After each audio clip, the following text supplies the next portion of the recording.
Death by noise. Through dark veil of space, time. Yes, I like it. This is Warp Chatter! Sweet mother of the abyss! There's a great deal of work to do.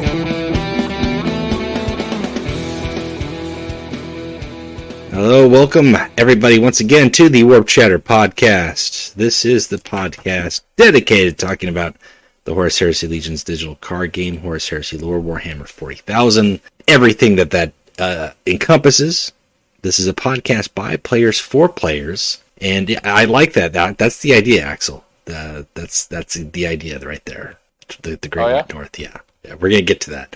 I am your host, Scuffy. And with us today, we've got a couple new players, or not. They're not new players, but they are new to the podcast, new guests. And we're going to be talking about the Night Lords patch, which just dropped yesterday. And this episode here, initially, we got pushed back a couple of times for different scheduling purposes. It's the holidays. It's the holiday weeks. We're not going to be doing, I don't know. I'm not 100% certain. I'm not planning on doing any recording this weekend. So we just kind of pushed back last week's episode to today. And for everybody who is listening to it, that means nothing because the Eye of Terror Studios defies space and time. We record on one day. The episode airs on a Thursday. So all you need to know doesn't mean it's not live. That's right. So all you need to know is that this episode got pushed back far enough where we were going to be talking about Death Guard, and that was going to be the faction spotlight, and then we had the Night Lords patch, which I had an idea was coming, but I wasn't sure when it was going to come. So with that being patched, we decided to quickly change the topic of the hour to that. And to that end, we've got two players with us. We have our initial booked guest, N7 Commander. Good old Master.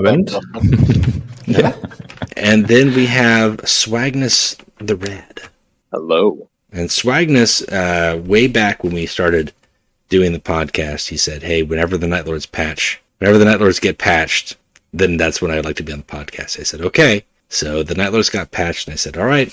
I didn't think it would ever actually happen. It has happened. Mr.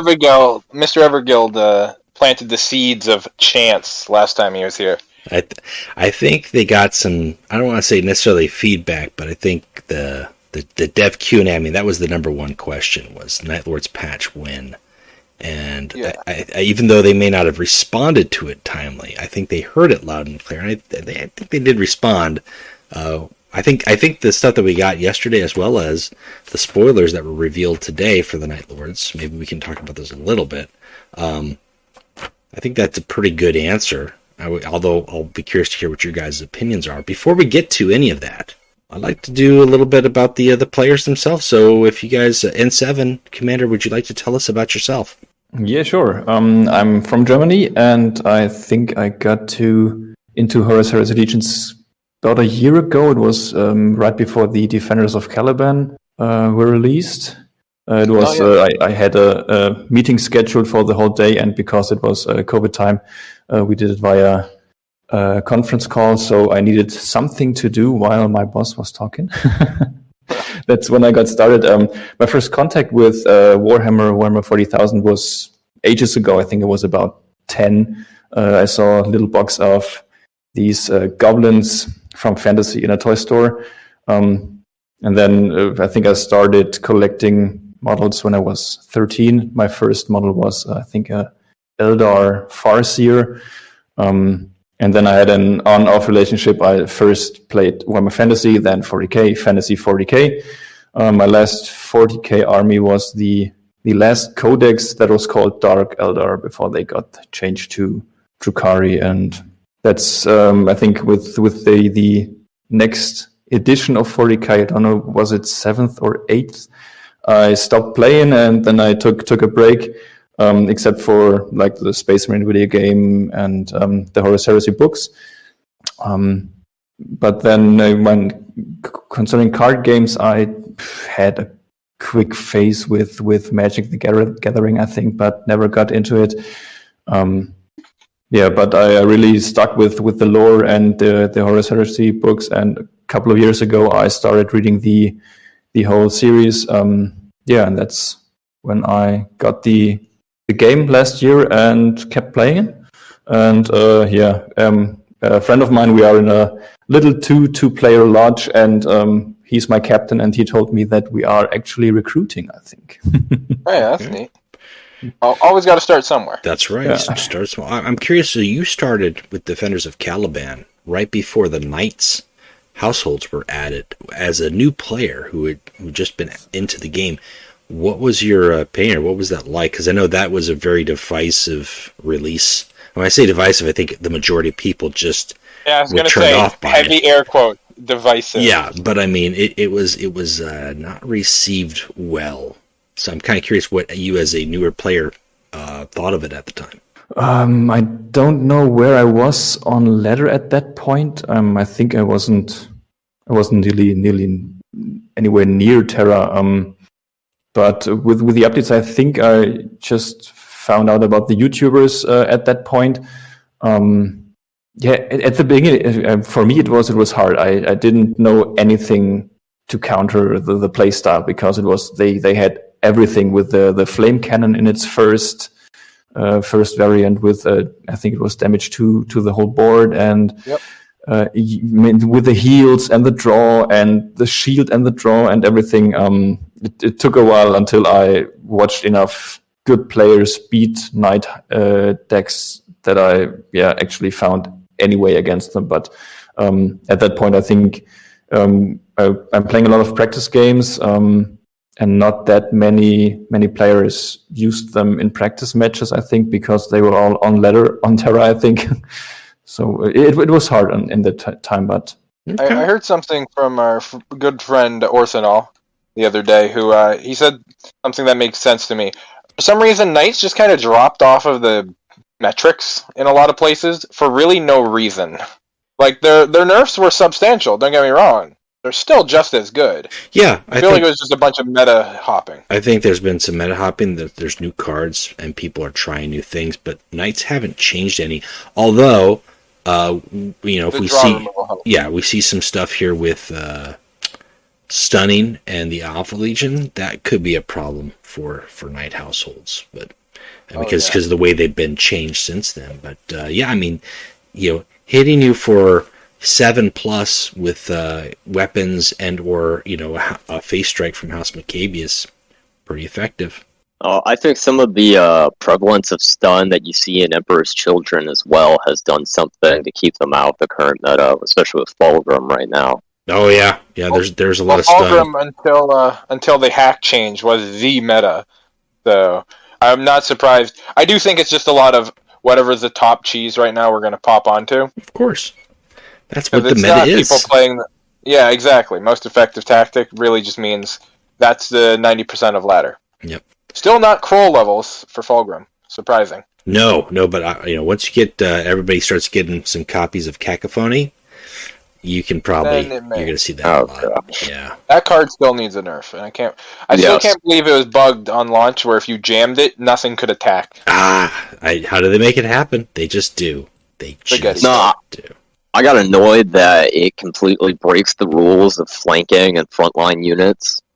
Well, there are a couple, but not in that way. There are a couple that stall flanking in that way, and only a couple. Covert support is a big one. Yeah, I love that card. But that one is very, there's an answer to it. Even though you can't Melgator it, you can destroy it, or you can stun remove. But you can't remove or cancel the effect of Cacophony unless you jam, unless you sabotage. So, yeah, that is very interesting. No, what I really mean is I thought it was hilarious the first time somebody played Cacophony, and I played a flanker to try and attack it, and the Cacophony redirected my flanker into the opponent's Warlord. Oh, yeah. Yep. Oh, yeah. Yeah, that happens. Yep. It'll happen, or stealth, or precog. It doesn't matter. Like, it can attack things that it shouldn't be able to, but because it's so distracting. We covered that with Yorman Rare. That's the one card I'm looking at that really needs to be changed now. Like, it is bad for the state of the game. Yeah. Well, Swagnus, you jumped in here. Why don't you tell us about yourself?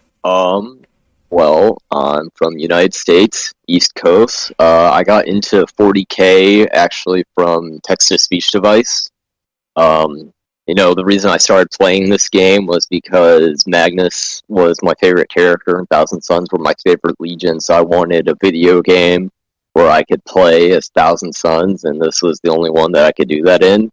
Besides, I think there were Dawn of War games you can play as Thousand Suns. You can put on... Actually, no. In the first Dawn of War game, you can't. The second one, yes, as a skin, and I'm pretty sure the third one never got Chaos for some reason. And that breaks Yeah.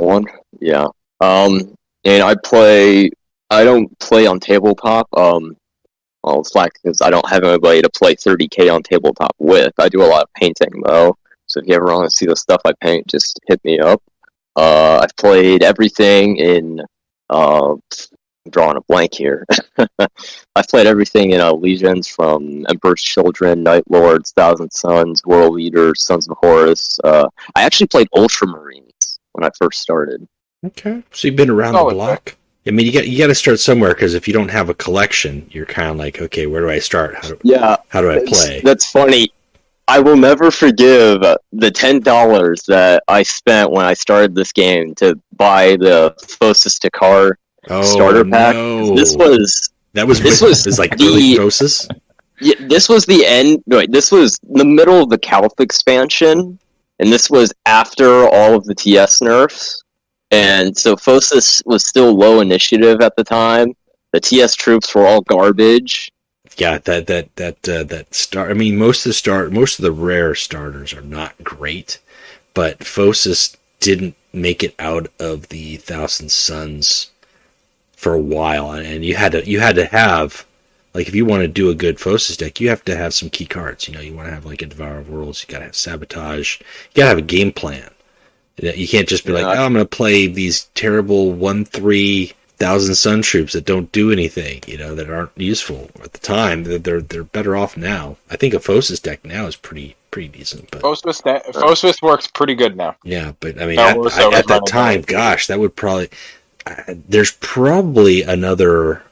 I would argue there's got to be at least like one other like $9, $10 rare starter pack that would have been a worse buy than that. But off the top of my head, I can't think of it. I want to say Erlen isn't exactly great right now. Well, right now... Erlen, back then, Erlen was good, but right now, yeah, that's true. Yeah, Callus, yeah, he was still good. I popped in just as Callus began. Like, as Word Bearers got added, that's when I popped in. You know what? Target Tie. I'd say if you spent $10 on Target Tie at release. Yeah, at release. Right now, feel free, let's not talk about the White Scars right now. One turn kill Zheng Yai. Yeah. So we're not going to talk about the White Scars, but we are going to talk about the Night Lords. So you like the Thousand Suns, but you're all up on the Night Lords, Swagnus. Why is that? I made a joke that it's Mortem's method, right? If we scream at the depths long enough and loud enough, they'll eventually do something. So we finally got the TS update. It wasn't exactly what I wanted, but I was more or less happy with it. So I needed something else to complain about. So driven by salt. Spite can drive anything. It was funny. I was clicking through the quotes or the emotes, I think that Ancient Parrot put up there, and there was one from Kroger, and I don't have Kroger, so I haven't actually, and I don't play with the sound on anyway, so I didn't use the emotes, and I think it's actually for, I think it's actually from the campaign that we're going to be getting here in a couple days, but it's Kroger, and he's like, brute force only fails if you're not using enough of it, and I think that's kind of in the same veins, like your spite and your salt. If you try enough, you can. That's right. If you try enough, you can fit a square peg in a round hole. You can salt the ocean if you have enough salt. It's possible. Ocean's already salted. No, I mean, like make it an ocean of salt. Even salty. It's not salty. Like it needs to be salty enough where like you can just like walk across it. You want a solid rock state. I mean, I'm talking like the Salton Sea, but make it the Salton Ocean. Start the ocean with salt. Salt the earth with ocean. Oh. And that's a new one. There you go. So all right. Well, interesting. I guess we'll get to how everybody feels about the Night Lords patch, as well as the cards that were revealed today. In conjunction with the patch, I know I was like, I had been a couple days just like busy, so I was like, I had to get back in, try to get my daily stuff. I was like, you know what, I'm gonna build a Night Lords deck, and I got started on with the new cards, but I was kind of building with them. I was kind of building them with like in my mind as if I already had access to the spoiled, like the new cards, and I didn't. And I was like, oh, that's right, I don't have these cards yet. I can't. This deck won't work just yet. And he's like, one or two more things to make it work just the way I want it to. But I do think that some of the changes here are interesting. So if you guys are ready, we'll go through and kind of get everybody's takes on them, and then collectively at the end there, and we can also talk about the new stuff down the road. So first off, 10th Oath, which was I just like to point out first that on the announcements page that the overwhelming reaction is meh. Is that the E-boat reaction? Yes. Oh, okay. All right. Well, 10th Oath has changed. Rally is now give -2/-0 to an enemy until your next turn, as opposed to, I think it was -2/-0 to an enemy this turn.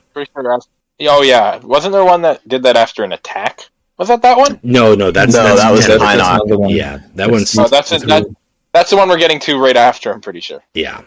Yeah. Okay. I like this change. It's good. It's objectively better than what it was before. Yeah. Well, yeah, it's 100% better. You never saw the old one outside of drafts, like draft decks. That's good. I don't know if it's that good compared to the other changes in the 2 energy slot, especially Deep Strike and Night Attack, at least for me. But the change is okay, I think.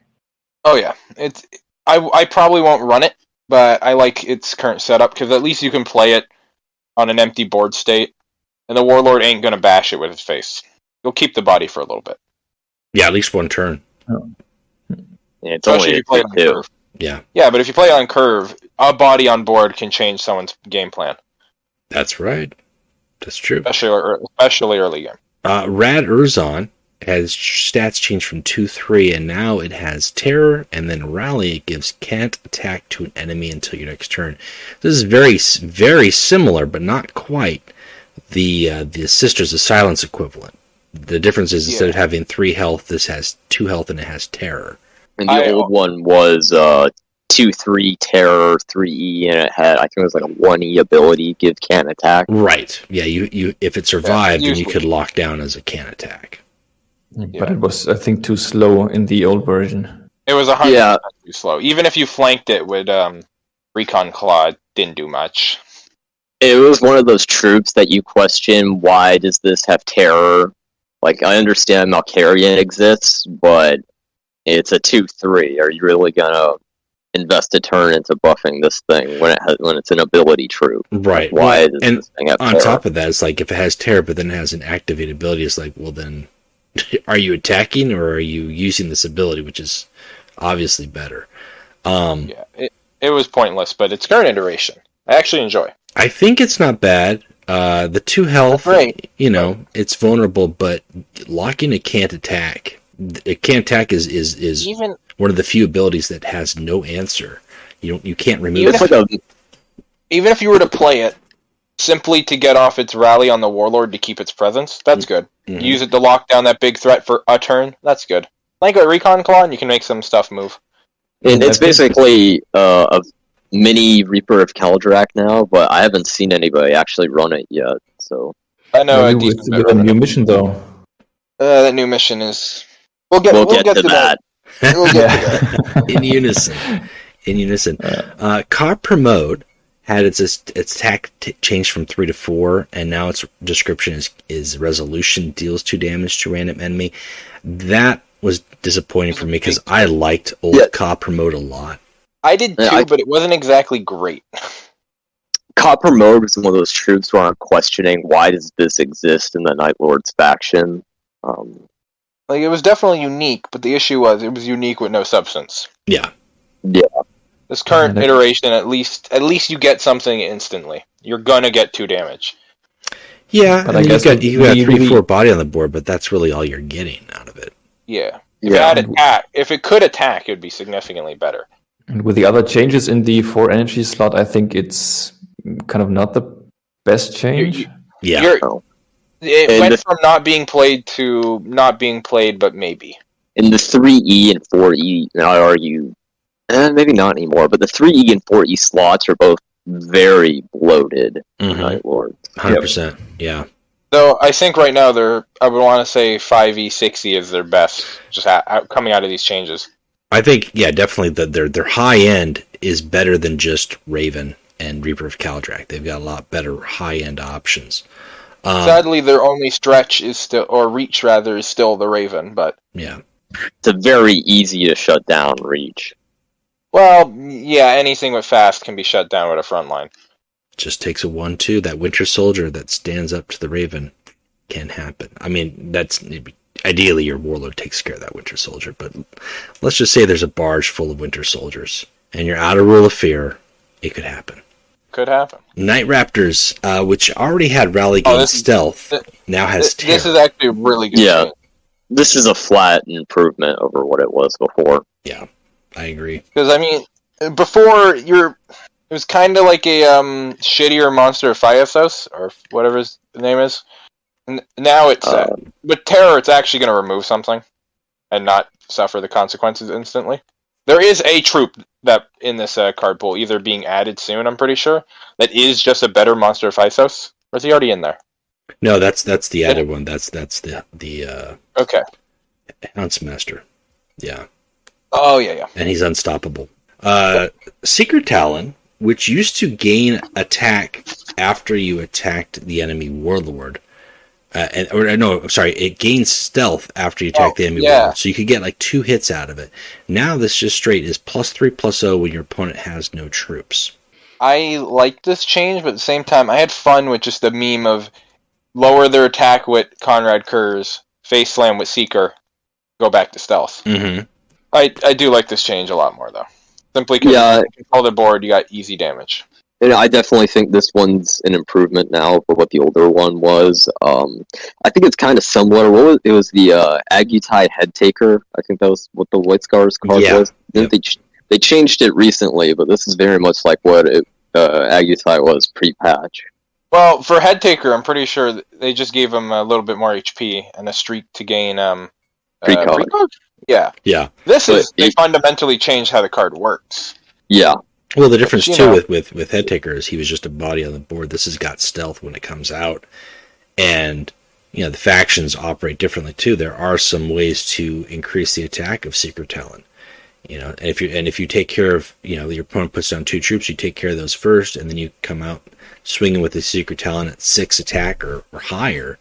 That's not bad, and it's a decent cost troop. It's got 4 health still. So it can withstand a Joker Company or something that typically does 3 damage to stealth. I like it. Yeah. Let me ask you something. What do you think is the gold standard for 4E troops in this game? Period across the board? Yeah. Ooh, I don't know. That's hard. That's kind of a broad question. Yeah. I don't think because ideally every 4E troop would be a 4 with a special ability. That would be the ideal, but due to their balancing system, where the cost, their intention at least, is the cost of the troop should be the HP and the attack put together divided by 2. And then maybe a little bit lower if it has an ability. See, I think the 2 best 4E troops are Zetsa Squad, the Sons of Horus 4E that has Resolution, Game Arc of Chaos, and the, what's it called? Kirhane, the Orphans of War one. Yeah, I wouldn't say Zetsa is the best 4E drop in the game. He's solid, but at the same time, letting him build up and then you lose all your energy to maintenance isn't fun either if you're running Mar. Mar is very popular for the Sons of Horus. do recommend trying them for anyone listening. Yeah, I mean, and then if you're talking like legendaries, there's some really good 4 Yeah. energy legendaries too. I don't Yeah, think you can there's just the, nail down like one that is like Yeah, this it's is the too hard. standard. 'Cause I want to use my bias as a Jadamus squad because you're getting good. You're getting like a good bit of energy for that. You're getting 4-6 stats technically. If we're going by the standard of legendary troops, I think the best 4E is the Thousand Sons Apothecary. But Yeah, he's a walking example of precognating a rework. And what about Baelai from the Space Wolves? Isn't he 4E? Yeah. Is he 5e? Three, Oh, he's 3-5 with his. he's okay. 4. He is indeed 4. Then he would be the best 4e in the game. Oh yeah, with His very Ward. presence on a board ends the game. But see, that's why the question of taking an energy slot's a bit hard. Yeah, I'm like within the faction, you could probably argue one better than the other. But across the game, there's 30 plus factions, and there's a lot of 4 energy troops, and all of them. Well, not all of them. Many of them have very good uses, and then you've got rarity thrown in there too. I don't know. I think in terms of the 4 energy slot for the Night Lords, there is a lot of options there, and I don't think there's anything wrong with taking multiples of these. Oh yeah. But it depends on how you're building your deck too. I'll probably include Night Raptor now. Like that seems solid enough to include in some of my decks. Not all of them, but Well, some. I would include Night Raptor until we get the new flanking one. I think I might include that instead of Night Raptor, because then you just bypass that whole sit and stealth for a turn altogether. But that's just that we're getting ahead of ourselves talking about new stuff. Yeah, we'll get. Yeah. Let's move on. Yeah, Headsman. Now this is one of my favorite changes. Personally, Yes. there's a couple good ones, but he still has a 5/4 with terror. That's all he was before, but now he actually has a rally effect. Give -3/-0 to an enemy until your next turn. That's awesome because it can lock down an aggressive warlord. It can lock down a troop. It can give you terror options. It combos really nicely with the Huntmaster. It's just, I like that card a lot. And this is another one of those troops that's definitely just a flat improvement over what it was before. There's no downside here. Yeah. I'm thinking besides what's it called? Why is its name escaping me? Besides the Mercy and Forgiveness change, I can't really look at any of these changes and go, it's a flat, just complete downgrade. Yeah, Hunt Them Down got changed, but Hunt Them Down wasn't really included in any deck beforehand. It now has a different niche, and I'm fine with that. We'll cross that bridge here shortly. Overall, they did good not murdering the faction for no reason. Right. Support Talk talent. about support talent. Yeah, support talent Our is... talent is... Now, at first, I looked at this and it hurt me. But then I realized, who the fuck is using its ability more than once in a game, and then not just deleting it with a tactic in this meta? This rally is really strong. Yeah. You get instant value of it. Yeah. It went from a little bit of setup or a flank, and then you're spending 7 energy to do like a 2 damage stun. To I can actually just play it, lock something down for a turn, and just be good. Yeah, again, we're talking about, that setup, which was the big thing. I think this is the overarching theme with the Night Lords in this, as well as their new cards. The overarching theme was everything needs setup unless you have recon talent, recon claw, right? Yeah. So that's a key card. But with a lot of these changes, you can get rid of that recon claw. You can still get some ability. You can still, get a -2/-0. You can still lock down. You can still use the ability that you would have gotten anyways. If you have Recon Claw, great, but there's a lot of other options now. So if you don't have that card, you can play without it. Yeah, I feel like a lot of this update here was removing dependency on that 2E card. Because nothing feels better than wiping them out like in succession to each other, and then watching a Night Lord player just kind of slowly fizzle out, right? As they can't really do anything. Yep. Now, Huntmaster, that is a big fat 6/4 with Unstoppable, and now it has Rally, gain stealth into your next turn. And I know people were already thinking that this. When I first saw this patch, the very first thing I thought of was, boy, Huntmaster followed on the next turn by a Headsman. That and Malkarian, then you've got an 8 attack hitting your opponent's Warlord for no damage return, and now you have an 8/4 and a 5/4 on the board. That's pretty awesome. Oh yeah. See, when looking at the Huntmaster, and this is something from the 30K tabletop, this Horus Heresy game. In a Raptor squad, the Huntmaster is essentially the squad leader. So this is what this troop is. It's just essentially a buff, swole Night Raptor. That's exactly what it is. Yeah. And I like him. He's a solid body now. Yeah, and it's definitely it's another flat improvement over what the troop was before. It's funny, I actually remember this troop was a 6-3 back when Night Lords originally came out. I think that tells you something about how prevalent power creep has become. Yeah. Well, power creep constant in everything. And just by comparison, you had the Beast of Pythos or Monster of Pythos, the neutral card was in decks. It still is in some decks, but I mean, like, this should take the place of that. You should have Legion stuff taking the place of I'll still use Monster in my. I mean, why not? But in my word bearer decks for the sacrificing. For the sacrifice, you hit for 6 and then sacrifice it for your another action 5 circle. damage. Why not? Yep. Exactly. I always forget that card is technically infantry and not a demon. Right. Well, when you look at it, it's a chaos neutral, so I'm thinking demon, but all it is a big alien dog. Yeah. So it's like how Watchers are labeled as a chaos neutral for some reason. Yeah, that never made sense to me. I was like, I guess they're not technically in the Imperium, but they're not chaos by any means. They're entirely opposed to it. Yeah, if anything, it would have made sense for them to just be Imperial Army. I think it would have made more sense to have the Watchers as a Dark Angels. I agree. Well, the reason why they're neutral is because the Defenders also had them. That's true. So they wanted both factions to dip into having their Watchers, because otherwise they would have to do the card twice, which would have worked, but I feel like people in the community would not have liked that.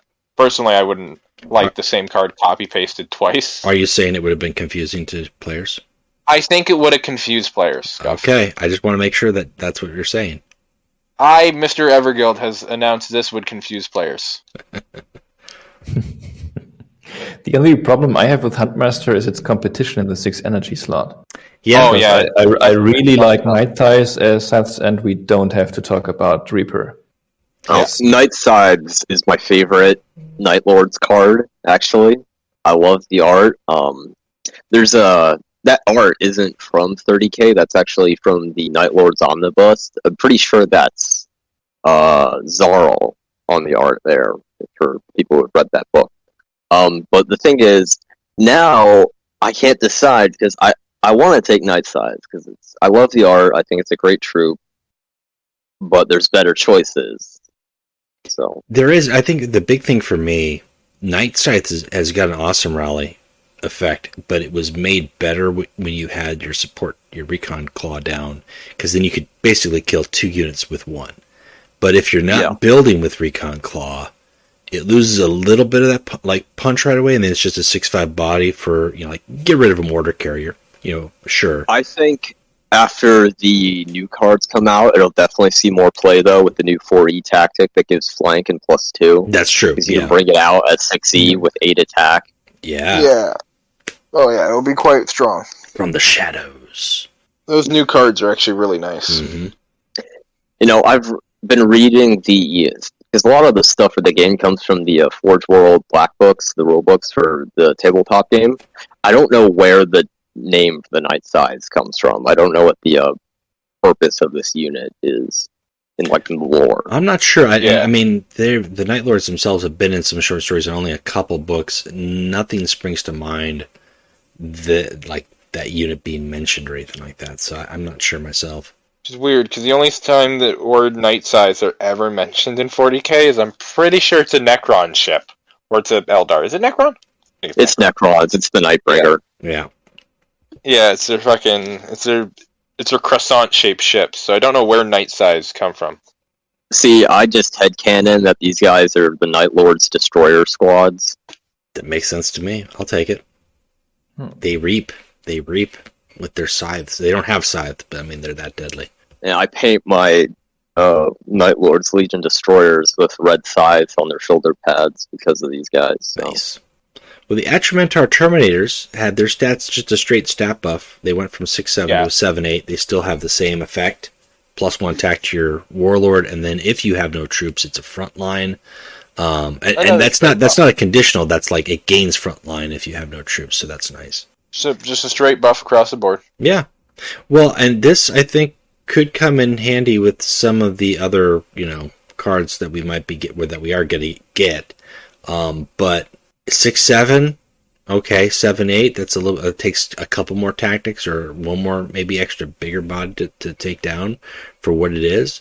I don't have anything to say about that bad. Yeah. Vakurin had its attack shot up from a 5 to a 6. It still has the same effect where it's gaining attack.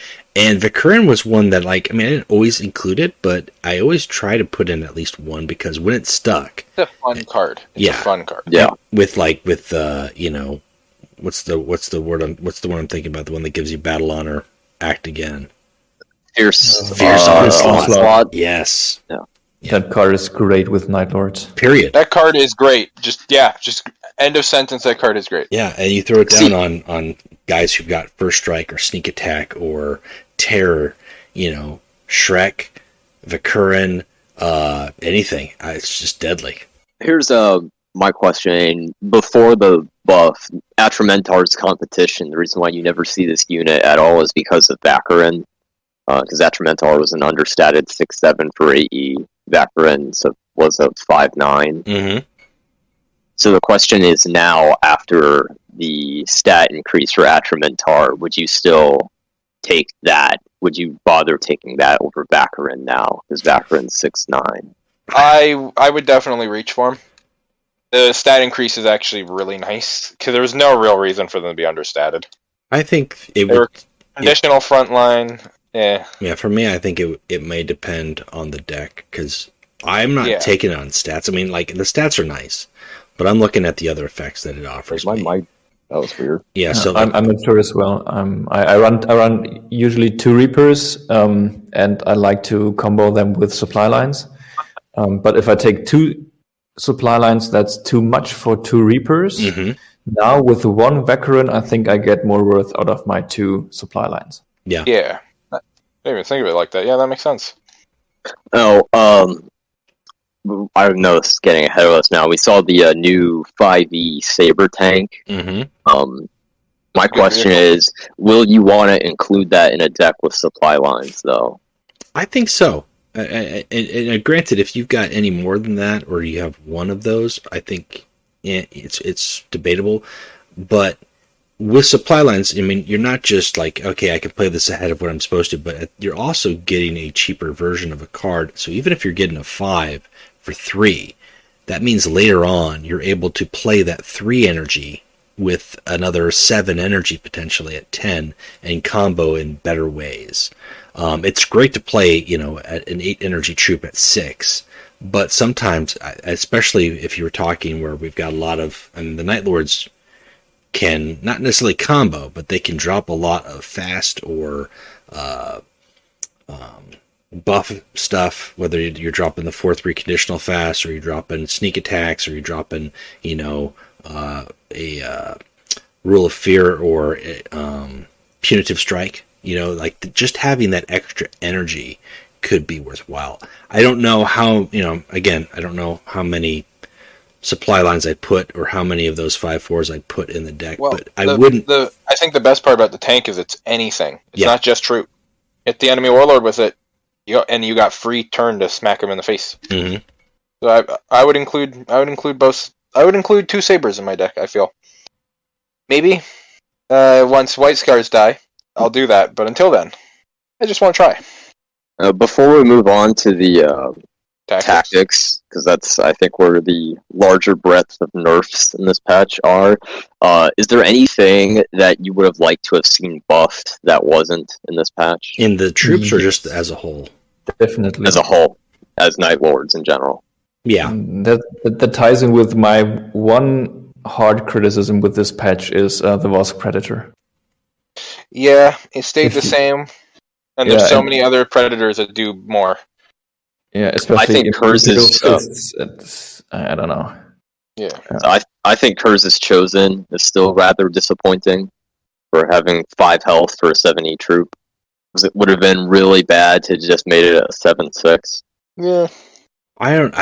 It's hard because the whole point, I think, why it has 5 health is to give your opponents something to be able to take it down.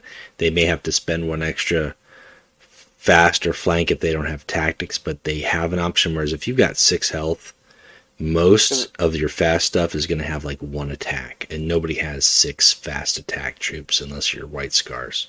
And then they could just throw Kumbaya bikes at it now. So I don't know. Essentially, Kurz's Chosen is a 7/7 Yeah. against troops.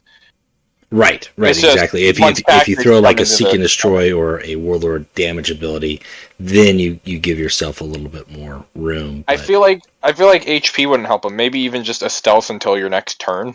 So at least you get a turn of him on the board lowering. But then that could be crazy as well. I mean, it's still a good legendary for certain tiers. I don't think it needs to be crazy. Yeah, no, it definitely doesn't need to be crazy. I think he's fine. Like, he's not great, but not every faction needs perfect legendaries. Yeah, we don't all have to be Targost. Yeah, well, Targost, yeah. What is it? Until recently, the Sons of Horus didn't have all perfect legendaries, but now they do. No, they pumped out Targost at the start of this year, and nobody said really much of anything until... people questioned it.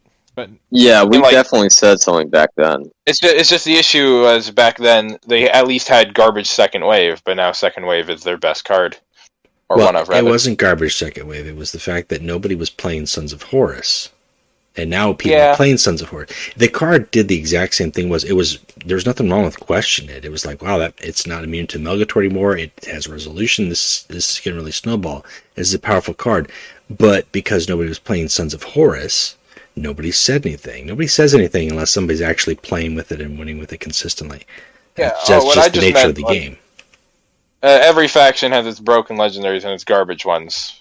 That's just the nature of this game. Yeah. See, I bring up the health issue with Kurz's Chosen because it was kind of important back when I got into playing Night Lords in HHL. It was back during the Blood Angels expansion, and Blood Angels have Sanguinary Guard. Mm-hmm. And he can just one-strike him. Yeah. So if it was a 7/6, then they would at least trade, I think. Yeah, they would, but at the same time, I think that the question with that is then, are you just making an exception for that one specific matchup, or are there other instances, or there are enough instances where you could say that that's a little bit more justified? Because, I mean, Hunting Eagles can't take it down by itself. Hunting Eagles will require backup or a Morotai strike or, a jet bike or something else to go into it to get the first strike first. And Hunting Eagles is pretty lethal too. For all the complaints about Custodes being power creeped, Hunting Eagles is still a damn good card. Absolutely. Yeah. Absolutely. It's really their main leg to stand on. Don't worry, Constantine. You'll get your Custodes buff. Plus Fierce Onslaught. So, see, we come back to that card. If for me, I don't know, in 7, did you say there was another card that you were looking to see change, or a specific change you'd like to see? My only card was Vosk Predator. Vosk Predator. In comparison to all the other Predators we have. I think compared to the other Predators, I think that would be a contender. I also personally would have liked to see a slight tweak to Sevatar in terms of how his ability works, or his passive works.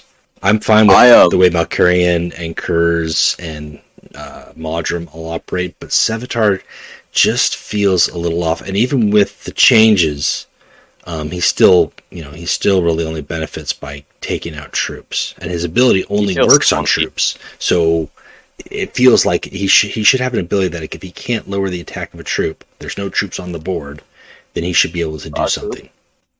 Even let him put in play like a what is it? The Atramentar? No. Well, that was my idea. Maybe as a special card, but not just as a thing. Yeah. Even if he could put in play the 2/2, that'd be nice. If there was no troops on the enemy, like no troop on the enemy board. You If he put in could that troop. just, you know what? If he could give a enemy troop -2/-0, or create a disagreement in your hand, that's what I'd like to see. Oh, right, because he has like I don't know how many disagreements with other Night Lords. That's it. He doesn't. Yes, That's his character. He single-handedly wiped out the entire like inner circle. Like the guy is. Yeah. He disagrees. Anybody who disagrees, like that would be thematic, and at the He same spared a time, couple of them. it would be great. If there was ever, if Sevatar ever gets a special card, it should be put in play in Atramentar. It's like one of his best moments in the books when he calls in a kill squad to wipe out the entire Night Lords Council. Yes. Yep. By leaving his glaive on the table. That was great. Well, aside from wish lists, well, you got the Night Lord's tactics we've got to take a look at here. So Trophies of Judgment was changed to give -4/-0 to an enemy this turn. Can't even remember what it used to be. I think it was With -2. Yeah, -2. Yeah. it's -2 now. Wasn't it -2 to a troop? It was a troop. Was it just a troop? It was just a troop. Yeah. So I mean, I don't think it worked on Warlords. this is better. Was it? Oh yeah, this is better. This is just straight upgrade. Deep Strike had its cost lowered from 4 to 2, and now its description is give flank to your Night Lord's troops. It's not giving gotta be on troops to board. your Night Lords in hand. They've got to be on board for it. So basically, it's a turn of fail, but flanking with terror is pretty impressive. But I know some people are on the other side of this. I like this card's current change more. Because before you were burning 4 energy to buff a couple cards in your hand. If you're recurs, maybe you got a troop that now has flank. This mixed in with some drilling sites, you can actually make stuff move. If there's one card in this patch that I'm saltiest about, it's probably not MNF. It's probably this one. Because I remember the idea that what we wanted out of Deep Strike was because it was back when Dark Angels came out, they had those like Pride of Caliban or whatever card that draws a troop and then gives +1/1 to all their stats in hand. So what we wanted to just draw a troop and then give flank. But considering this, if I know I'm getting ahead of ourselves, the new From the Shadows card, it's more like the Unbroken Vow. Is it from the Dark Angels for 4? That's the one. Do something to troop in hand, and I think give flank and +2/+0 and stun an enemy is I feel like this change card. Yeah, I feel like this change only happened because Unbroken Vow's coming. Yeah, or the equivalent of. I think that's fair. I think it's kind of like this moved to a different role, and that card moved to a. Neither of them do what old Deep Strike did, but in conjunction, you get two different things. One which may be better than the other, depending on how you want to play. I think late game, if you have multiple 4-drop troops and you pull a Deep Strike, or you've got a couple high-drop troops and you have a drilling sight and you pull a Deep Strike, that could be pretty devastating. Anybody who's played Fail understands how that works. The difference is Fail. Anyone who's played against Fail. Yeah. Gosh. But the difference is, Fail is generating troops for his ability. This one requires a little bit more specific setup, but flanking with terror is pretty nice. Which is why I'm saying that our boy Sevatar needs to be able to produce some weenies just so he can flank them. There's some potential here, especially with Mercy and Forgiveness. They gotta have terror though. They gotta be like a 2/3. They gotta have terror. Oh yeah, actually, no. Give them the 3/2s. There you go. That's it. There you just put one down. Yeah. Now we're thinking with portals. Night Attack gets add a card or draw a card to it. Honestly, it's a straight buff. Honestly, I hadn't looked at Night Attack for a long time, but I forgot it existed. And it's not the buff itself that made me look at that card.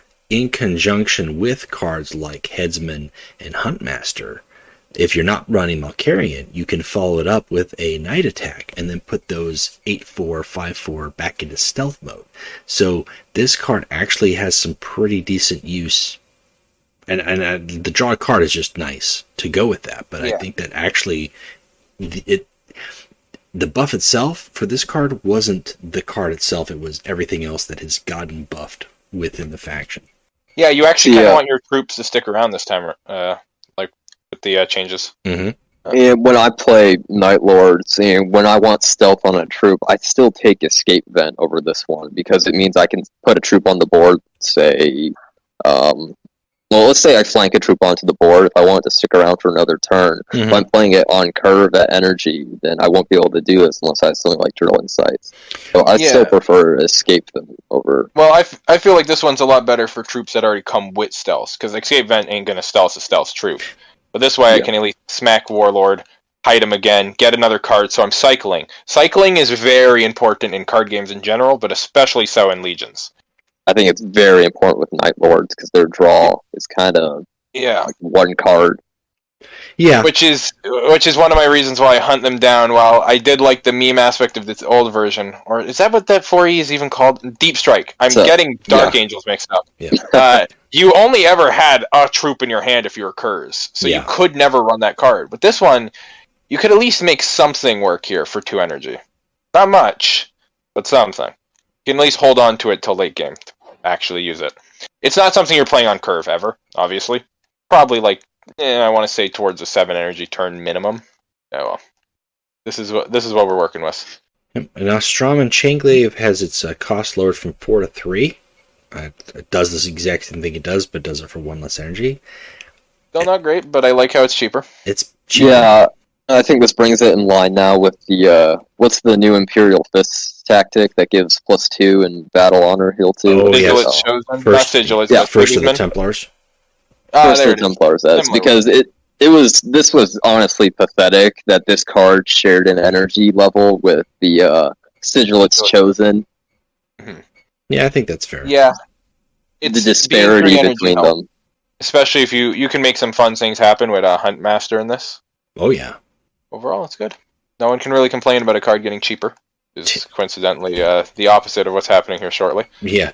Terror Tactics Unfortunately. had its description changed to give -2/-0 to all enemies until your next turn. So, again, this one got better because this was just -2 to all enemies. Now it lasts an additional turn, or not additional turn, but rather through the course of your opponent's turn. Yeah. Which can save you against the Karn's lethal. Yeah, you can't argue that that's not better. I mean, it just is. The only thing that I wish that they had, and I don't say they had, I mean, Night Lords, we talked a little bit about how, Cacophony and Covert Support are really like super, like those limited answers.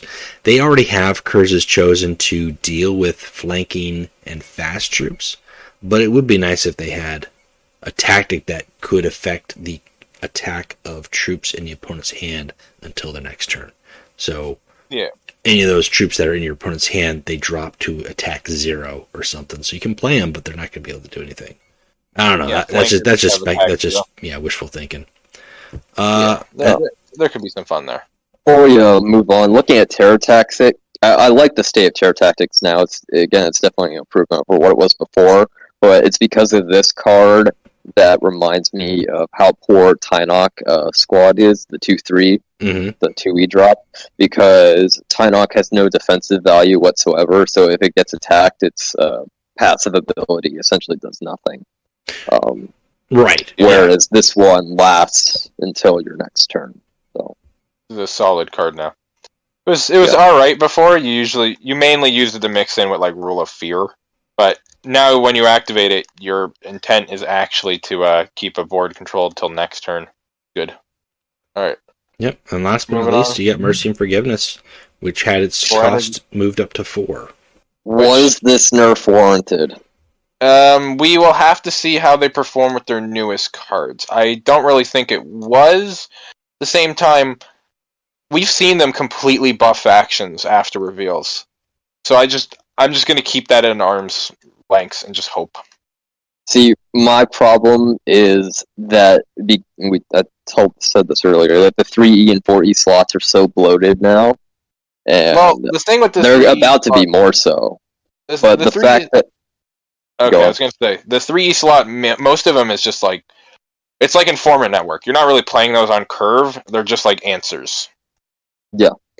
So, I mean, MNF was the 3E drop before, and now I'd argue that because it's increasing cost, just that 1 point has really shifted the way tempo functions for Night Lords in the early game now.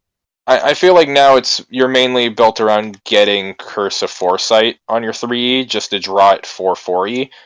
It's definitely shifted its tempo around, but from what I'm hearing from the Night Lord fans I know, it's annoying, but they're making it work.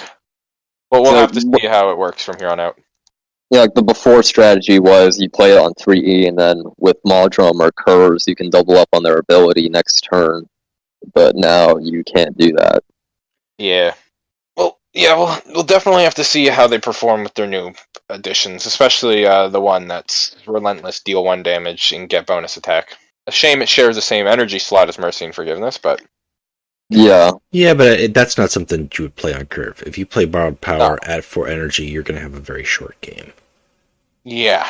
Yeah, that's a just later killing game. yourself. At 10 energy, guess what? At 10 energy, you can play Mercy and Forgiveness and Borrowed Power and have, 6 attack and then take 1 damage at the start of your next turn, plus have 2 extra energy to do something else with. So, I mean, later game combos like that, especially for Curse, because sometimes Curse wouldn't play Mercy and Forgiveness until after his madness anyways. But... sometimes you don't even draw it till the match is over. I would say, the argument for them not having any really good 3-drops, that's fair. I think 3-drop could either be dedicated to either drawing up, using an ability maybe a second time, or Training Cage. And I know you don't have as many cards in your hand, but a single Training Cage buffing 2 troops with Terror and or Flank in your hand for this faction, as they are now or as they're going to be, I think that's actually really a smart play. Because that 1 extra attack could let them, terror something that normally they would just trade face with. So, I don't know. I think time will tell. At the same time, I also don't mind if Mercy and Forgiveness goes from 3 to 4 for crucial choice reasons. Oh, yeah. I'm not going to Crucial complain choice, about it. Mercy and Forgiveness as being a... well, if Sharakin gets it, you can kiss that game goodbye if you don't have a perfect board state. And he still can, but it's going to cost him 1 extra energy, so it might delay what he can do. That's what I mean. I just have no love for that card since Crucial Choice has been drawing it lately. Yep.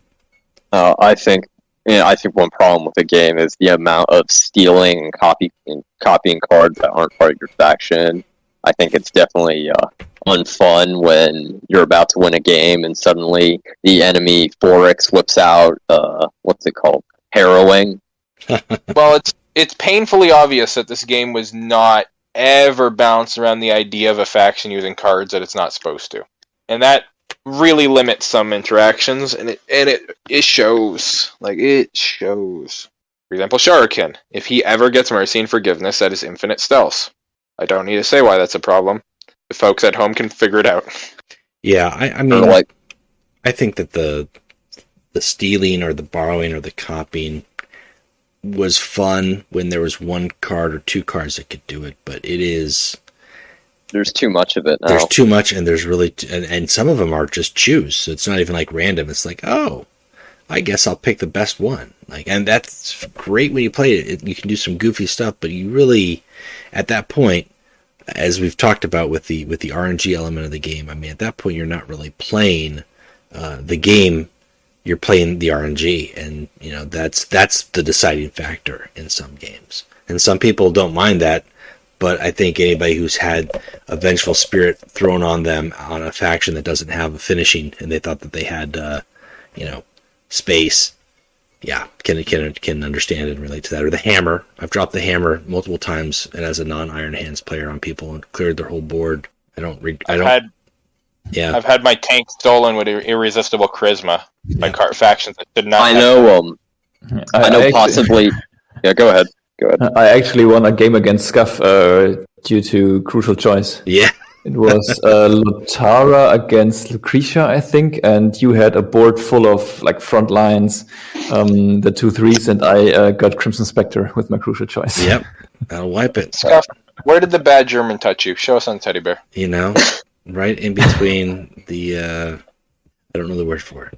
I know possibly Alfarius on the Discord messaged me one time when he got matched. He was playing Lionel Johnson, I was playing Magnus, and he had 7 health, and I had 3, and he had a full board because he played Hexagrammaton the turn before.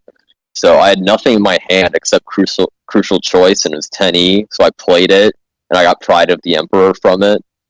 If there's ever a turn with perfection written on it, it was that one. Yeah. Crucial Choice is, it went from the worst legendary in the game to one of the best. Kind of impressed, to be honest. All right. So we covered all the tactics. That was the patch. Yeah. One that I didn't exactly see coming today, but I knew was happening eventually. Or was it yesterday? I think it was yesterday. Was it today?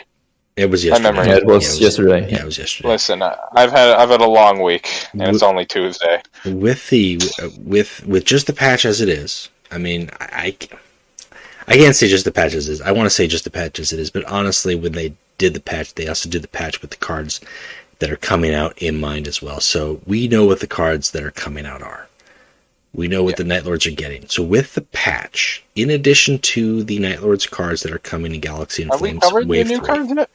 we haven't. Fully covered the new cards yet? We've talked about a couple. We may as well first. I think we should. We may as well first. Yeah. I think we We should. go over the new ones. Yeah. Let's go over the new ones. So coming out hot. Well, I mean, we'll get to the mission last, but just for Hot and steamy. Yeah, for the troops themselves. We've got, what I did spoilers for was the 4/3 Threx Squad, which is a terror flank 4/3 for 4 energy. You've got Borrowed Power, we talked about that. That gives your Warlord +1 attack, as well as Relentless. It receives 1 damage. Card feels like it was made for Scrivok, and that's Scrivok in the art on the card there, as he's fighting Rob Thorin, I think. Yes. In one of the Siege of Terror books. But the point is, they should make it relentless, so if he plays it, it just kills him. yes. But every card with Scrivok art in it, I fear more and more that we're going to get him as the 5th Night Lord Warlord. I think they did say we'll fight for him. Yeah, we're going to have to fight for him, so let's hope. Well, hopefully we get the don't want Coward is better. Yeah, give me Ophion. I like Ophion. Everyone wants Ophion. Everyone likes Ophion. Yeah. Any frontline warlord that's unique, because he synergizes so well with Mercy and Forgiveness. Yep. He feels more like he's built for it than Kurz. We talked about From the Shadows, which is stun the enemy, and then the next troop you play gains flank as well as +2 attack. And that's a permanent +2 attack. That's not like +2 this turn. Like that is a very powerful card. Yeah. And then Haunted Dreams, the Saber Strike tank, is rally, deal 2 damage. If target survives, it gets -2 attack until your next turn. It's a 5/4 for 5. It's Warlord. I saw some people joking in general, and poor Headsman, he got all of, 3 days of relevance before Haunted Dreams comes out? Right. Yeah, this card will be very powerful. Why not both? Why not just consistently from 5 energy on, your opponent's enemy warlord has 0 attack? I mean, there's enough cards to make that happen. You could mean nothing is stopping you from bullying the other player. Get the Karmatos phone, and let's call up Karmatos, and let's have him do a zero warlord meme deck. I feel like that's coming. If only you were Alpha Legion with the new counterattack. Counterattack. The mission. Yeah. Yeah. And the Captain Enonik is a 6/7 terror. When you put a troop in play, it just gets +2/+0, so it's like a free Malkarian auto buff. I'm not sure how much he'll see play at the 7 energy slot, but that is nice. That's a decent sized body. Oh, it's really good. The issue is him sticking, but that does stretch Raven's lethal range a bit, so that's nice. Yep. Yeah. Like I said, I think he's another one of those troops that was made for From the Shadows. Mm-hmm. But while we're talking about him, I'm on Lexiconum right now. I'm looking for who this guy is because I have no idea. I have never heard of this Night Lord's captain before. And it's not past EG to just make a character. No, and that is in-house art. So that's not it's not like they pulled that from something existing. I don't think it's in-house because that's the Warhammer. You can find that art with the Warhammer community logo on it. You sure? It's the same art for Defense Force. I don't know. It looks in-house to me. For Captain Enonik? It's the same one as Defense Force. It's really zoomed in, but that same art has Kurz and a couple other Night Lords in it. I'd have to take a look at the full piece then, because the way it looks now, maybe it's just the coloring with that. Because typically a lot of their in-house stuff, they've got that orange tinge in the background. And or an aggressive green tinge, no in between. That's right. The Lords of Night is their mission, and that is you get the reward when you trigger 6 times. You destroy enemy troops using terror 6 times, and then King Which of Terrors. on paper look hard to do, It's but with the recent changes, makes it somewhat easier. It's not exactly easy, but it can be accomplished, and as long as your opponent is playing troops. If your opponent's not playing troops, you're not gonna be able to accomplish that. Period. yeah. Your Warlord gains terror, and enemies have -2/-0 until your next turn. Is the reward in that regard? That's the cards that we have known. So we don't have what the Warlord is going to be, but with the complete picture as it is now, as well as the patch and the upcoming cards, what are your guys' thoughts on this patch? I like this patch. My only issue with it is even though these are all really solid changes, the meta is not friendly for them still. Yeah. Like they're gonna perform in sure, they're performing right now fine, and I know plenty of people who run Malkarion and High Terror like it's nothing. But like White Scar Bite go burr. Emperor's Children drops Hammer of Justice at 4E. Like yeah, the meta is too fast for this the faction to do anything. The flank is nice. I do like these changes, and I hope to see some nerfs here in this future to make them really pop. There's something I wanted to say. The problem consistently, and we mentioned it earlier, I think the problem consistently with Night Lords as a faction is that they're built around synergistic combos in situations that aren't always apparent. Like you have so many cards that do one thing, and they're pretty much useless outside of that one situation. And essentially, you can't take all these cards, because if you do, you're going to shoot yourself in the foot. It's like having Rule of Fear against Emperor's Children when all they're doing is dropping 80 troops the whole game. Like, what are you going to do with this? For me personally, I like the new changes. I mean, I'm not a ladder player, so as a casual player, I finally, and as a Night Lord fan, I finally have ways to make them work.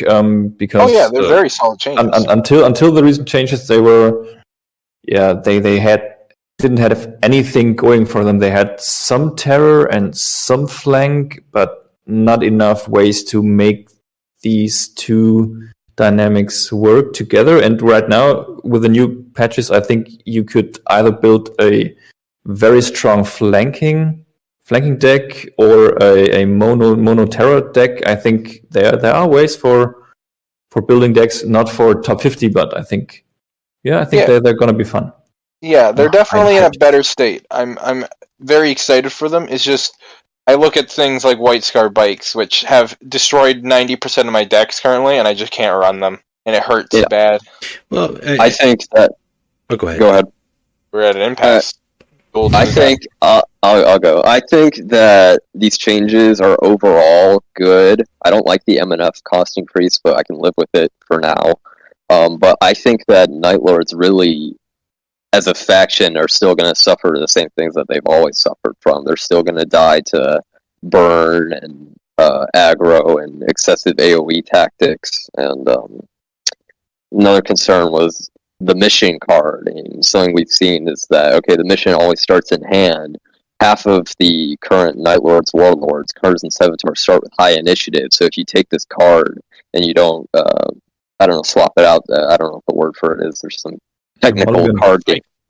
Cycle it? There's some cycle, that's the word I'm looking for. So if you don't cycle this card and you play this turn 1, essentially you're starting with 1 card in hand if your curves and 2 if your 7th are. Mm-hmm. Yeah, and the mission I see is not going to be played. I think the people will play the mission, but just like other missions, I don't think you're going to see it on a high terror level. Competitive level? Yeah, well, it's not competitive, but it's definitely fun. I think the big thing here is with the patch, because overall, I think this patch I would rate at a 7, maybe a 7.5. I think there was some changes that kind of felt odd. I like a lot of the changes. There's some where you can't deny that this card is clearly better than what it used to be. Which thankfully is a lot of them. There's a lot of that. The issue with White Scars or Emperor's Children, that's not the Night Lords. That's not the Night Lords problem. Yeah, it's a problem for the game, and that's a problem that can be addressed once those cards or those key components are addressed. these cards will remain the same, and they'll still operate the same way without fear of infinite Kumbai bikes or hammer of justice or whatever the next big thing is going to be. Yeah, I just struggle to look at anything without looking at it to the current meta. And I think that's a big problem with a lot of players, is that's what they look at the meta, and therefore it defines what's going on. And don't get me wrong, the meta exists. The meta is evolving. The meta will always be what it is. But that doesn't mean that the patch for a faction should be defined by what other people are playing. It should be defined off of how should this faction play.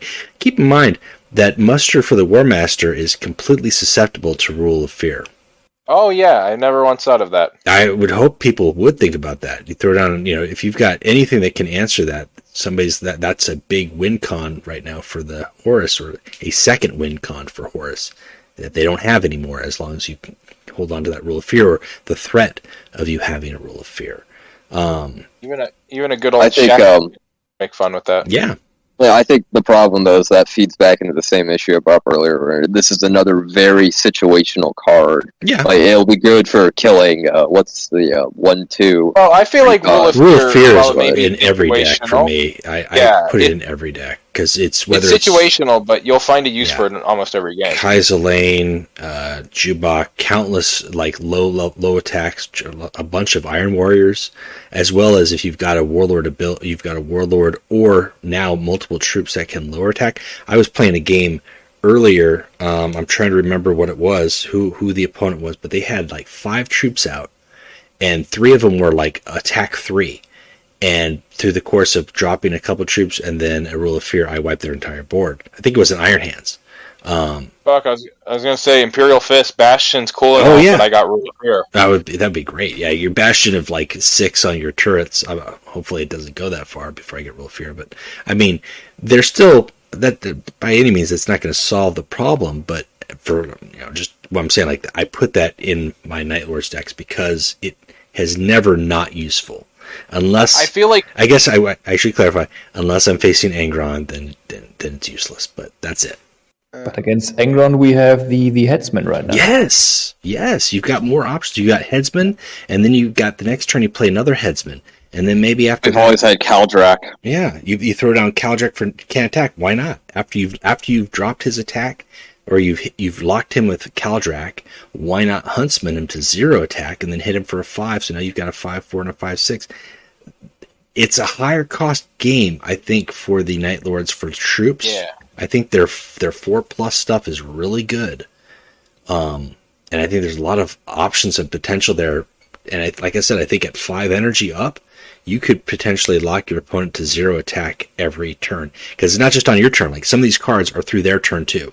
So like having them not be able to do anything on their turn for a Warlord like Shanghai Khan or Angron, where like that's their main damage dealing tool, is now shut down. That's pretty powerful. And I think if you just have to get familiar with the tools and kind of test some of this stuff out and see what works the best, or how to make use of it. I think some of the Warlords are still, like I said, I would have liked to have seen something extra for Sevatar. Malkarian still works really well, but he's a setup Warlord for sure. And unless they were to radically change Modrum or Kurz, I don't have an issue with how they work. Personally, I think they're fine. A little off meta, at least for Kurz, but they're fine. Solid. Well, once he gets borrowed power, I don't know, man. Double borrow power, double apotheosis. Psh. Yeah, there can be some damage. My only issue with the Night Lords is they have plenty of reactionary cards. They just don't have a lot of reach. Like, they're really relying on Raven, even just whittling you down. Raven or their 2 Talons. They're 2 conditional fast attacks. Yeah, no, that's the joke, right? The best Night Lord's troop is Raven Guard. Yeah. It's somehow, why is that the case? It just is. So collectively, or all, like just on a scale 1 to 10, how would you rank? Because I already gave my rank. How would you guys rank the Night Lords patch? We'll start with you, Axel. I'll have to go for the same. Just gonna give her a good old 7. I want to put it higher up, but not a lot was touched.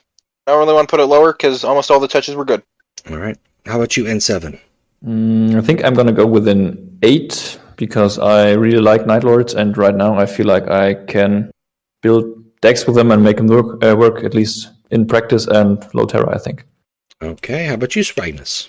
I'm gonna say, I don't want to say something definitive until we see the final third wave of cards for the new expansion. Right now, I want to say the patch is a 6, and these changes are nice. I think the MNF nerf was unnecessary, but this patch definitely isn't going to set the meta on fire or anything. I think that they're still going to be relatively in the same place that they were before the patch. Let's just hope we don't have to wait another 800 days for another one. Okay. I think that's fair. Because, I mean, you know, the game is ever evolving. Patches are ever changing. You know, that comes and goes, right? I mean, like, in 2 months' time, the Night Lords could be as relevant as the Vulcan and Salamanders buff that took place 2 months ago, which, I mean, it's still there, but you don't hear or see anybody talking or playing them anymore because there's been other stuff. There's been new things added on. That's how it works. We're going to get neutrals, and we still don't know. At some point down the road, we're going to be getting cards for Custodes and Orphans of War and Sisters and Agents and Ruinstorm. So there's a lot more stuff to see. But I don't know. Like, we've gotten the score, like, worth the wait. Yes, no? For me, definitely. As a casual player, definitely worth the wait. Mm-hmm. I'm relatively happy with the changes. I don't think that this was worth waiting 800 days. I think we should have gotten something more. I think if there was no MNF nerf, this would have been fine. There's something else I wanted to add. Right, okay, so after this update, and after now that we've seen what the new cards will be, do you think that other factions still have better terror troops than Night Lords? Not really. I mean, wrong. I mean, you can get terror on some pretty sick demon hosts, right? Oh yeah, but I mean, Marl Gall is one of my favorite terror troops in the game, but you can't play him because he costs too much. But I don't see, aside from the 3/4 battle honor we talked about for the word bearers, that might get terror right away and make it easier for it to do its thing. I don't really see like terror battle honor troops out there. I think terror for those other troops that are in other factions is totally contingent on just base attack, and you've got a faction here that has rally effects, has got cards that help to make sure that even if you can't get the terror off, I mean, ideally you get the terror off, but even if you can't, that the troop sticks around, and as long as a terror or a first strike or a sneak attack troop is on the board, that's a threat to building a board. So, and you have a whole faction now. We've got a couple more cards that might see more play that make that possible. So, yeah, I don't know. I don't think there are other factions or I don't think other factions have better terror troops. I think of one card. What's it called? A Raptor Guard. The 10E Sisters. Mm-hmm. Yeah, but that's 10E and it's a legendary, so I don't know if that really deserves counts. It deserves its stats. Well, it's annoying, but it deserves where it is. Okay. Did that answer your question, Swag? Yeah. Honestly, I think the healing part of Raptor Guard is more annoying than the actual troop. Yeah, I agree. Yeah, 100%. The HP moving your target from lethal is always annoying. Do you think that, since we're on the subject of Night Lords, do you think that Kurz still suffers from the, it has to have been like almost a year ago now, the health change for Primarch second forms? That's a good question. It wasn't quite a year, because that was one of the very first patches this year we got in February, because we actually talked about it on, like, I think our episode 1 or 2. I think it was the second. Yeah. I think it was, yeah. But I don't think so. And I think what he suffers from, and it really is predictability. Because 99% of people who are playing Kurz play him the exact same way. And all I have to do is get 10 damage, because he doesn't put out a whole lot of obstacles for me to choose between. So all I have to do is hit him for enough life so that by the time he gets to to 10, I either killed him or his only other option is to go into 10, and then I've got my stealth removal and it's in my lethal in hand. But now he has some options to not just like, you know, I can get to 10, but also I can make your enemy, your warlord, 0 attack, and I have 2 troops on the board now that you have got terror. And now you have to worry about them and spend stuff on them, and maybe they divert some of that damage. So I think he can still, his endgame is still nasty by any means, but I think predictability is his biggest issue, not necessarily the fact that he lost some additional health. That's my take. I don't know if others will agree, but you know, I think predictability is always a problem. Oh yeah, and I think those 3 health points definitely hurt him a little bit. I think other warlords definitely suffered more from it, like Angron. Angron, yeah, for sure.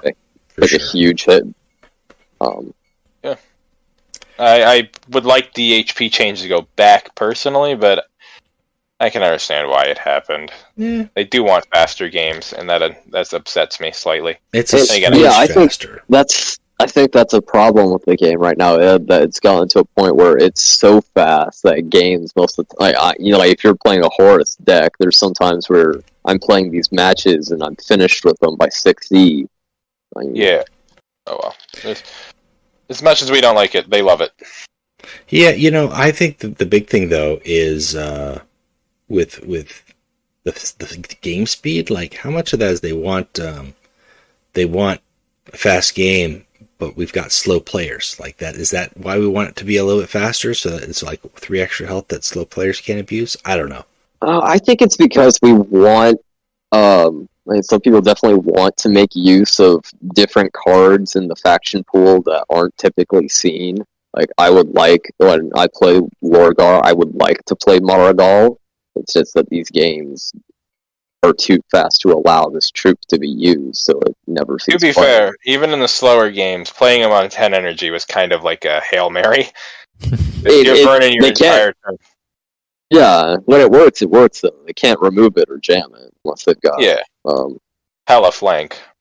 Or random removal. Yeah, I like Maragol, but at this point I can just turn a goddamn Zesagul into one if I try hard enough. Demon Host. Never change. Is it still the only vehicle demon combo in the game? That you don't make yourself, yes. Mm-hmm. I'm near certain there's a few other scenarios where you can make one. For demon vehicle, yeah. There's a couple first targets. I don't think there is for. Because I don't think you can give demon hosts to vehicles. No, I'm pretty sure you can't, but I'm pretty sure you can bullshit them the demon tags somehow. You can. I think there's like something that does something to word bearer troops, but I don't know if that's demon host or not. No, the demon host one is only a Astartes and infantry. Yeah, there must be a way to bullshit other vehicles, but I still think Dreadnoughts shouldn't be labeled as vehicles. Simply because the Mechanicum neutral card pool is inconsistent whether or not their Dreadnought equivalents are vehicles or infantry. Alex Cohort is a infantry, yet the exact same version of it, but with crab claws instead, is a goddamn, vehicle. Don't make sense. And I think I think this is more prevalent in the whole game overall. They take a lot of these classifications for what these cards are labeled as from the 30K tabletop game. Especially with Mechanicum units, there's kind of a weird line where do we classify this as infantry or as a vehicle or as a monstrous creature? Like, what do we do? In this case, these are 2 infantries on the tabletop that one is labeled as a vehicle, one is labeled as an infantry, which is confusing. Yeah. I think Phalanx is. I think they're monstrous. They might be labeled monstrous creature. I'm not sure. Alex Cohort? Probably. I just know that one of them isn't labeled in the same category as a Subaru. Doesn't make any sense to me. Oh well. Then again, there is just a Mechanicum using a gun in a building labeled as a vehicle in this game. Like, he's on a mounted gun in like a ruined building, and the game has him as a vehicle. Looks like that would be more structure than a vehicle. You would think, but maybe the structure's got treads. You know, maybe it's moving around. Maybe my 2-bedroom apartment has treads. See, everybody's cool until the church gets up. That's right. Yeah. That's one of my favorite memes for 40K by far. It's too damn accurate. That's probably Well, why. All right. when we're moving away from the Legions talk a little bit, more to the 40K stuff, but when you're not playing Legions, what is it that you do in 7? Well, not that much. I got a 9-to-5 job. And right now in winter and COVID times, there's not much to do. I'm part of an active Death Watch pen and paper group right now. That's fun. I like Death Watch. Yeah, it's with 3 players and one dungeon master, if you might want to call him. Game master. Yeah, it's game master. Yeah. No, it's great. We're right now on a planet with orcs in a sort of like Mad Max Fury Road setting with lots of bikes and driving combat. That's a lot of fun. Thursday is our next session. In the summertime, I do a live action play. That's cool. Yeah, and when I'm not doing any outside activities or chatting with my friends, the occasional game on the Xbox. That's pretty much what I do. Yeah, that's fine. Very cool. How about you, Swagnus? I don't really like talking about my job because it means I have to talk about people I don't like. For fun, I don't do a ton of tabletop playing because I don't have a ton of people to do it with. I do painting, mostly on models. I like horseback riding. It's fun. I scuba dive. I play guitar with a group. I won't say what group it is because I don't want to dox myself, but if you're ever in the area that I'm in, you should totally come see me play. Yeah, that's fair. All right. Hobbies are always good. Well, speaking of hobbies, speaking of holidays, which can be a hobby. This is my hobby is writing. I want you to know, blinking 3 times means I'm in danger, and I'm doing exactly that. He has us in a basement and a Christmas caroling. That's right. Well, traditionally... I forgot about this. Yes. Yeah, don't worry. I was constantly looking at it like, when is the gun going to be pulled on us?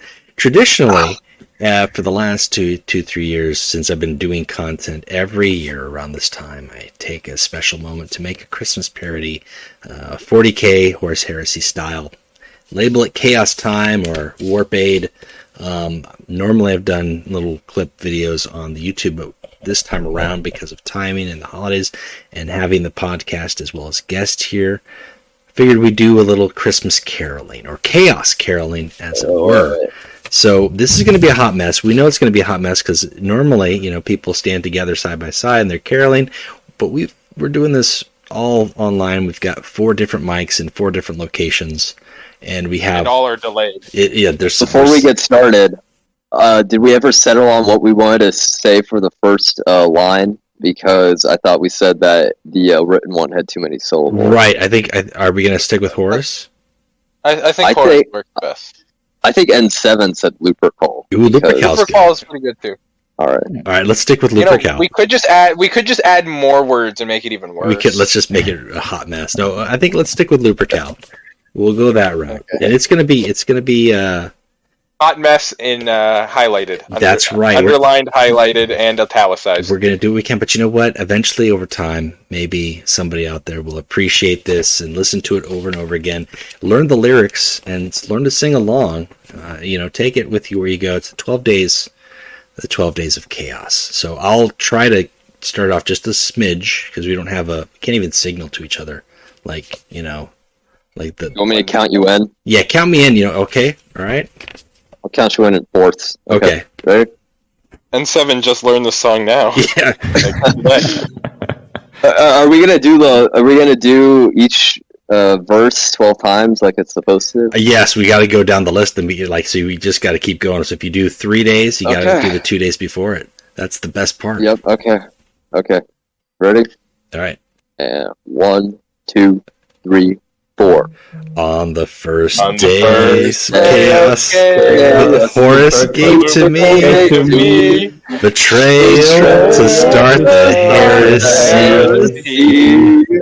On the second day of chaos, Horus gave to me 2 crab claws and the trail to start the heresy. On the third day of chaos, Horus gave to me 3 ruined storms, 2 crab claws, and betrayal to start the heresy. On the 4th day of chaos, Horus gave to me 4 marks of chaos, 3 ruined storms, 2 crab claws, and betrayal to start the heresy. On the 5th day of chaos, Horus gave to me 5 golden thrones, 4 marks of chaos, 3 storms, 2 crab claws, and betrayal to start the heresy. On the 6th day of chaos, Horus gave to me 6 psychers screaming, 5 golden thrones, 4 marks of chaos, 3 ruined storms, 2 crab claws, and betrayal to start the heresy. On the 7th day of chaos, the Horus gave to me 7 ripplings oozing, 6 psychers screaming, 5 golden thrones, 4 marks of chaos, 3 ruined storms, 2 crab claws, and betrayal to start the heresy. We're like the worst choir This ever. is so bad. I love it. I love it. Day of chaos, Horus gave to me 8 days of chaos, Bloody axe. 8 bloody axes. That's right. 7 days, 6 psychers screaming, 5 golden thrones, 4 marks of chaos, 3 ruined storms, 2 crab claws, and betrayal to start the heresy. On the 9th day of chaos, Horus gave to me 9 changers changing, 8 bloody axes, 7 ripplings oozing, 6 psychers screaming, 5 golden thrones, 4 marks of chaos, 3 ruined storms, 2 crab claws, and betrayal to start the heresy. On the 10th day of chaos, Horus gave to me 10 drop pods launching, 9 changers changing, 8 bloody axes, 7 nerdlings oozing, 6 psychers screaming, 5 golden thrones, 4 marks of chaos, 3 ruined storms, 2 crab claws, and betrayal to start the heresy. We're almost through this, guys. Almost done. On the 11th day of chaos, Horus gave to me 11 tech priests hacking, 10 drop pods launching, 9 changers changing, 8 bloody axes, 7 nerdlings oozing, 6 psychers screaming, 5 golden thrones, 4 marks of chaos, 3 ruined storms, 2 crab claws, and betrayal to start the heresy. Alright, boys, victory lap. On the 12th day of chaos, Horus gave to me 12 words of terror, 11 tech priests hacking, 10 drop pods launching, 9 changers changing, 8 bloody axes, axes, 7 Nurglings oozing, 6 Psychers screaming, 5 golden thrones, 4 marks of chaos, 3 ruin storms, 2 crab claws, and betrayal to start the heresy. Coming to iTunes soon. Just let me go. Okay, we're so offbeat. No, it's so perfect. I think we Like, caught if it like it's- after like the 7th line. I think that's really when it kicked in. Where like we could kind of get on point for like 2 seconds. Like, Oh, I just don't let, even think our goal is to. I don't know what the time signature is for the carol, but I'm gonna try We and go didn't hit through it. here. No, We didn't hit it. not even close. I'm gonna try here. On the 12th day of chaos, horrors gave to me 12 lords of terror, 11 tech priests teching, 10 drop pods launching, 9 changers changing, 8 bloody axes, 7 nurglings oozing, 6 psychers screaming, 5 golden thrones, 4 marks of chaos, 3 ruin storms, 2 crab claws, and betrayal to start the heresy. It was See, that's good, but what if we didn't do that, instead just put 4 guys yelling at a microphone overlap? And I think that is better. Yeah, I think we were going It's slow. death by too. noise. Yeah, we were. Death by noise. That's what it was. It was cacophony. It's loud and clear. They should tell EG, put that in the game. Whenever Cacophony's ability goes off, just play that. The clip. Like, what is that? What is that noise? They don't know. They're just attacking themselves. That's what's going on. Exactly. Well, do you guys have anything you would like to Beautiful. plug? N7, you got anything you would like to plug? Yeah, sure. On behalf of my lodge captain, we're actually recruiting. We are the Empress. Oh, you cut out there. What was it again? Yeah, The cut off. Empress Mighty Loins. See, that's a name that I didn't know what you cut off. All I heard was the Emperors, but I'm happy that's what it was. Yeah, it's a quick reference to Turn Sickness. If anyone knows this very, very good webcomic. That's one thing I'd like to plug. The other thing is if you are new to Horus Heresy, get a friend, at least one who plays this game with you. You can bounce back ideas for decks or just some friendly practice matches or whatever.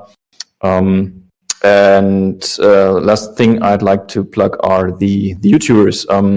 They were a great help for me as I started playing. And since we brought him up earlier, Carmatos, if you get this, please do some more deck building. Back to us, Papa. We love you. Yeah, I got into Dark Angels because of your quest extravaganza with the lion, and he was the first Primarch I really wanted, besides Conrad Curse. So if you get this, come back to us. Love it. Don't forget to subscribe to Scuffy. Yes, of course. And to Vapix and Mr. Midnight and Pirate. There's a long list of good Horus Heresy Legions tubers, and a lot of them have popped up very recently. Yes, we're getting some new blood because some of the old blood has left us or has hung up their content creating hats. But I think there's a wealth of whatever your facet of interest or your particular desire to play or know more about the game. Everybody's got their different take on it and shows different things. Some do events, some do top 50, different contests. We've got some just doing casual streams. Everybody's got some level of play that they're bringing to show and highlight. So check them out. Swagnus, how about you? Yeah, while we're on the topic, I'm gonna plug my lodge too. I remember when I joined, it was like me and Dornstash, and Dornstash doesn't play anymore. But I think him and I are the two longest. I guess technically it's me now because Dornstash doesn't play anymore. I'm the longest standing member of the Lord Adornable Lodge. It's pretty much defunct now, except for like me and one other guy. So if you're an active player, I would like to start getting the lodge full of active players again. So hit me up. All right. Axel, how about you? Yeah, I'm gonna do the usual. I'm gonna plug our boy Dornstash because he did my art for my profile picture. He didn't put the little hat on it. And also plug our boy Facepalm too for the little hat. The hat on top of the hat. It looks stupid and I love it. Yeah, that's Drew Lee Clark on Instagram and Dornstash. He does art, does commissions. Beautiful artist, great guy. Baba Booey. And I'm doing a Christmas raffle. By the time you hear this, you have a week to join in. You DM me a photo of your pet, if you don't own a pet, an animal in general, and I'll add you to the raffle. The reward, there's 4 rewards of 100 Canadian dollars. I'm just giving them out. There's no requirement except that. It's simply so I can A, keep track of who's in it, and B, I just want photos of people's pets. Baba Booey. Nothing suspicious there at all. Nothing suspicious. You have till the 30th. Right. Make sure that they're next to the foods that you would like them to be, prepared as. So. Exactly. Yeah. When I take over. Well, I'm going to plug... go ahead. Before we finish up, earlier you asked me about the... we were talking about the Night Lord's Captain, the 7E guy. I posted that art in the... I see it. It's Discord. Really small. I tried clicking on it. Yeah, I couldn't find a high-res version. I know somebody on main court has a high-res version of it. I don't. Okay. It's the same art that Defense Force uses. Yeah. Well, I am going to plug deck slots because I know it seems like just what I do, but we've got this last wave 3 coming, and we're going to still be getting a sizable amount of warlords, and if we have all the warlords that we get, like 3 from this wave, our slots will be full up, and then there'll be 12 more warlords to get. I think it's 12 or 15 more warlords to come. 3, 6, 9. No, 9 more. Sorry, I'm getting ahead of myself. I'm counting the other factions. There's still 9 more warlords. That's another row. So yeah, deck slots. We need those. Also, wrapped up Barnite Legions this last week for December, but Barnite Legions is going to be January 16th will be the next Barnite Legions. The format for that is a casual tournament. We play for the Miodmeister, had a great time, had 9 players turn out last time around. The format for the next Barnite Legions is a little bit of tribute to 2022 with a double shot. So what that is it's black and tan. Black and tan double shot, so that means that every card in the deck has got to be commons or epics. That includes your warlords, so that means that your choice of warlords is epic warlords or Loken. And then on top of that, every card has got to be 2 copies, so that there will be no legendaries allowed. And if you make a choice for a certain card, you have to have 2 copies of that card in your deck. So kicking off 22 with a 2 shot of black and tan, that's the idea for the Barnite Legions. And last but not least, I would probably be remiss not to mention the Decklist Contest that I'm running on my channel. The deadline for that is January 25th. That is the December-January contest. It's a decklist theme. All you have to do is make a deck with the theme in mind and give it a title, send your picture to me, tell them, and from there, if your deck matches the theme, has got a general idea that goes with it, tells a story, top 3 win gold. It's pretty basic, pretty simple. The theme for this contest is Astartes to go in line with Galaxy and Flames. All of the legions are getting new Astartes added to them. So there's the whole focus is on Astartes. So what does that mean? What does Astartes look like in Sons of Horus? Is it the same as what Astartes looks like for Salamanders, or maybe for the Raven Guard? Show me your Astartes builds. Show me how those legions operate and really make the Astartes their centerpiece. Some do it better than others, but that is the theme. And then I'll be giving gold away. And I'm also hoping, now I'm thinking about giving gold away, I'm hoping to have another Steam stream sometime here in probably 3 or 4 weeks. Time to do like that once a month. That was fun. I did that this last weekend, a couple hours on Steam, just streaming and showing off some of the new cards, playing some people from the new, well, not the new factions, but rather the existing factions that have got new cards added, and just having fun, and gave away some promo codes. So I would like to do that again, and once I have a date in mind, I'll be promoting it as well. So check that out. That's it for me. One last thing. Since we know that the Trader Warlords for this 3rd wave are going to be event rewards, whatever you do, don't fight for Scrivok. Nobody wants Scrivok, not even Scrivok. We need what if, Ophion. For what if the memory. choice? Yeah, exactly. I think Ophion is the better choice. I want Ophion too, because he's the other one that we know of. He's the only other choice right now. There's voice lines in the game files for Talos. He would be great. Which would be interesting, but we haven't seen anything out of him ever. So, Ophion's still the choice right now. Basically, fight for Ophion because we want a cooler Shapura. For sure. Yeah. Well, I want to thank you guys for making it, and I know we had some scheduling pushbacks and time additions and Swagnus. You got pulled in here at the end, and Seven, you're staying up. Yeah, happy to be here. Thanks for having me. Yeah, is it like 2 a.m. there? Yeah, pretty much. But that's totally fine with me. Thanks for having me, and in the end, Axel, thank you for rescheduling because now I got to talk about Night Lords. It's great. That's fine. Hey, my pushback ended up being good for all of us. That's right. It worked out. We had a lot to talk about, and obviously, I mean, we've got Galaxy in Flames coming down. I plan on taking off next week, so we probably will not have another episode until the last week of the year, and that is planning to just kind of be a casual catch-up. I don't know if we'll do a topic, or if we'll do just, Galaxy in Flames, Legions as a whole, a year in review, but it'll be fun. It'll be festive. And looking forward to that. And just, thanks again, guys, for making it. That's it for me. Bye. All right. Bye. Bye. It ends here. This has been another episode of the Warp Chatter Podcast. Thank you for listening. I can't help but appreciate your talents. It was inspiring. I need some